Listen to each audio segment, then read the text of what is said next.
একটা সমকোণী ত্রিভুজ আছে, সমকোণী ত্রিভুজের অতিভুজের ভ্যালু আমাকে বলে দিয়েছে। হ্যাঁ, হাইপোটেনাস আমাকে বলে দিয়েছে কত, 1 মিটার। আর যে কোনো একটা অ্যাঙ্গেল বলেছে 15 ডিগ্রি, ঠিক আছে। দুটোর মধ্যে একটা তো 90 ডিগ্রি সমকোণী ত্রিভুজের, আর দুটোর মধ্যে যে কোনো একটা বলেছে 15 ডিগ্রি। তাহলে কি চাইছে, the area of the triangle. ঠিক আছে, এইটা আজকে তোমাদের আমি নতুন শেখাবো, হয়তো তোমরা অনেকেই জানো না। যখনই কোনো সমকোণী ত্রিভুজের হাইপোটেনাস তোমায় বলে দেবে এবং যে কোনো একটা কোণ বলে দেবে, সেক্ষেত্রে আমরা এরিয়া কিভাবে নির্ণয় করি?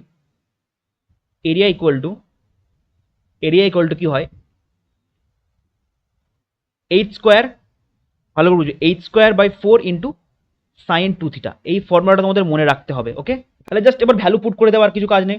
তাহলে 1 মিটার মানে কত, 100 সেন্টিমিটার, তো তাহলে 100 স্কোয়ার বাই 4 সাইন 2 থিটা। থিটার ভ্যালু কত, ওখানে থিটার ভ্যালু কত, 15।